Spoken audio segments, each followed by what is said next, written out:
గాజువాక అవి సేఫ్ ప్లేసులు యాక్చువల్గా సామాజిక వర్గపు లెక్కలే ఎత్తుక్కున్నారు. ఇక్కడికి వీళ్ళిద్దరి మధ్యన తేడా ఏంటంటే ఇతను సామాజిక వర్గానికి సంబంధం లేని నియోజకవర్గం ఎంచుకున్నాడు.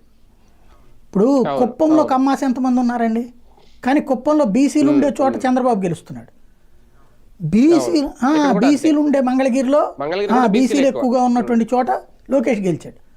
పవన్ కళ్యాణ్ తన సామాజిక వర్గపు షీల్డ్లోకి గెలిచాడు. ఇప్పుడు పిఠాపురం అంటే సామాజిక వర్గం షీల్డ్. ఇంతకుముందు సామాజిక వర్గం ఓన్ చేసుకోలేదు, డిజోన్ చేసుకుంది. ఈ దఫా సామాజిక వర్గం ఓన్ చేసుకుంది.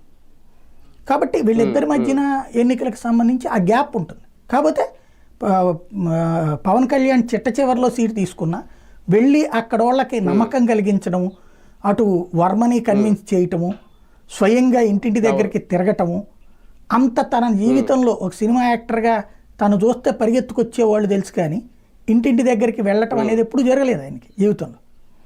అంత కష్టపడ్డాడు ఆయన. కష్టపడ్డానికి దానికి తగినటువంటి ఫలితము దక్కింది. ఆ విధంగా ఘన విజయం సాధించగలిగాడు. ఒక ఫిక్స్డ్ ఏరియా సంపాదించుకోగలిగాడు ఆయన. అవునవును. ఒక రకంగా బాబు గారి రాజకీయ చాణక్యం లేదంటే ఆయన వ్యూహం ఈసారి జనసేనకి లబ్ధి చేకూర్చింది 2024 ఎన్నికలని ఎంతవరకు తప్పది. పవన్ కళ్యాణ్ వ్యూహం ఫలించింది అన్నారు. చంద్రబాబు గారికి పవన్ కళ్యాణ్ అంది వచ్చిన అదృష్టం. వ్యూహం పవన్ కళ్యాణ్, విజయం చంద్రబాబు. చంద్రబాబు నాయుడు